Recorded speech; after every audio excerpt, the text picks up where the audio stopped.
Well, I'd spent about 2 years blogging, and during those 2 years, I'd seen online open source investigation grow as a movement from, just a kind of group of kind of amateurs figuring this stuff out to something that was getting more and more recognized. So I wanted to create a space where people could kind of submit their own open source investigations for publication and also learn how to do open source investigations themselves. So it started off with those very basic ideas, and it's kind of grown ever since then.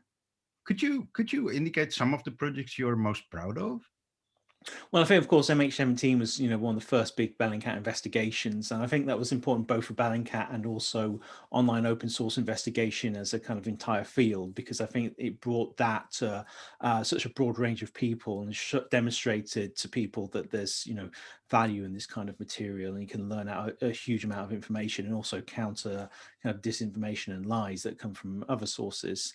I think as well, the work we've done on the kind of Russian assassination stuff as well, starting with the Skripal investigation and everything that's involved, kind of unfolded since then, like the discovery of the nerve agent factory in Russia, the Navalny poisoning investigation we did, and these further assassinations that we keep uncovering.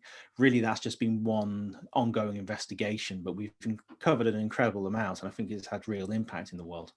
Hmm. Now, I was thinking, when you do this kind of research and you find the things that Bellingcat is finding, on a, would you say that on a personal level, it's kind of frustrating that you kind of present the results and then basically nothing changes? It can be to a certain extent, but you also understand that in certain situations, it will take a long time for there to be accountability. I mean, you look at the conflict in Syria that's in its 10th year now, Yeah. and it's only just starting to see cases in Germany and France that's prosecuting suspects for these chemical weapon attacks that occurred.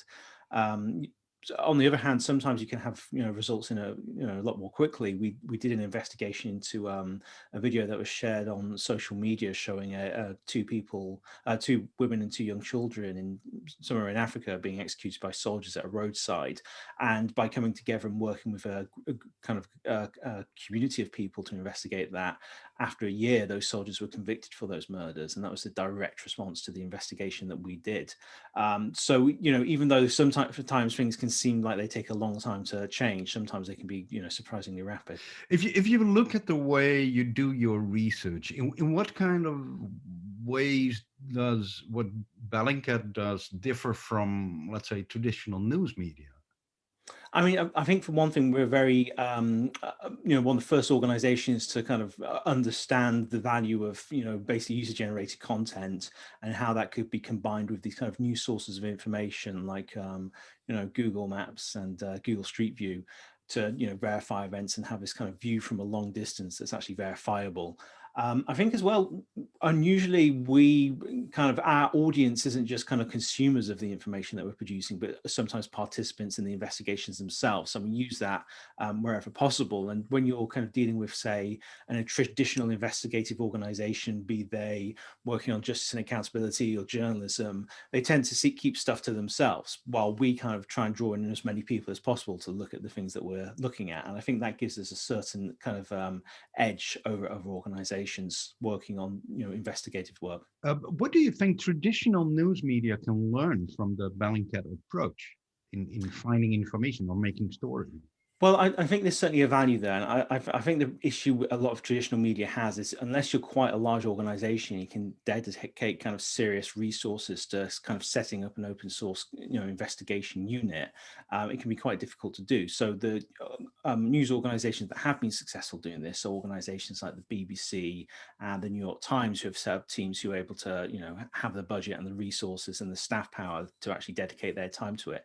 Doing it as giving it to a journalist as a job to do on their normal day-to-day work means that they aren't going to have time to do the open source investigation, because you have to be engaged with that constantly, because it's Yeah. constantly changing. There's new information coming out at the time. You have to be someone who consumes a lot of kind of user-generated content, so you can see when stuff is happening and where the interesting kind of stories and potential kind of areas of analysis are emerging from. So with smaller news organizations, what we try and do is team up with them whenever possible and kind of use our open source investigation expertise in combination with their reporting methods. And we found that to be extremely effective on a number of different topics. And if you would speculate, where do you think our journalism is heading for? If you would say in a period of 5 years, 10 years, will we still have, would Bellingcat be still on the sideline providing information occasionally? Or do you think journalism in itself is changing? I don't think it's going to change so dramatically that it'll be unrecognizable. I expect there'll be more and more organizations who do kind of adopt open source information in their own investigative work and have a growing understanding of how to do that. I mean, keeping in mind that even, a few years ago, it was really just a small number of kind of journalism courses who were teaching about online open source investigations. Yeah. So those are now students who are actually coming into the workforce and becoming part of these organizations. A lot of the kind of early development of this in news organizations was led by taking advantage of the work of kind of amateurs more than kind of anything that was coming from those news organizations. So I think that's going to be one shift. I mean, in Bellingcat's own work, I mean, we're moving now into kind of creating kind of media productions, so documentaries and things like that, to take the very complicated investigations we've done, but present them in a way that's kind of easier for the audience to understand, while still retaining that kind of very high quality. So with the way in which kind of documentary film has been so popular thanks to the streaming services putting money into a whole range of documentaries, I think that might be a new way to kind of present journalism in a way that's kind of engaging to a broader audience. And for Bellingcat, looking at different ways to engage with audiences is very important, because as I said before, our audiences aren't just receiving the information we're putting out, but often part of that. So the bigger audience we have, the more chance there is for us to collaborate with our audience in that way. And in what way do you think, let's say, artists or designers could use the knowledge and the tools and the technologies that Bellingcat is using? Well, I've been interested in the work of forensic architecture at Goldsmiths University, because they usually take a very visual approach to the way they kind of present this information.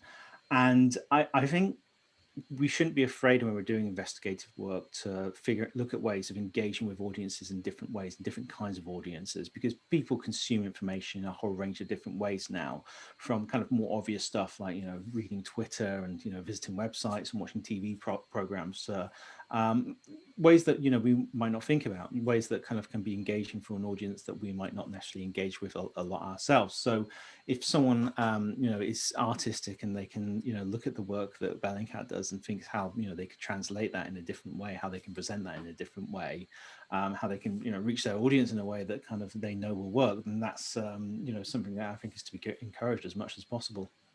Because would you say that that is one of the main differences between Bellingcat and forensic architecture, the kind of visual approach?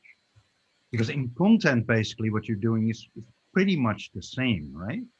Yeah, I mean, we've collaborated quite a bit with forensic architecture on investigations, where we've kind of provided the kind of video footage and the analysis, and then they've been able to build models and environments around that that's made them kind of easy to explore and understand. Because often we're dealing with information that's very fragmented. You might have videos and photographs from an airstrike, but there'll be like a dozen videos and photographs from multiple sources from different angles, and we're trying in a way to defragment that to actually say this is part of one moment, not 12 separate things. And by working with the likes of forensic architecture, who can then take that and turn that into, make it part of a three-dimensional model that allows you to explore that and do that in a whole range of different ways, it makes it a lot more accessible to audiences who I think would otherwise, be put off by the kind of lengthy kind of posts that we put out on Bellingcat.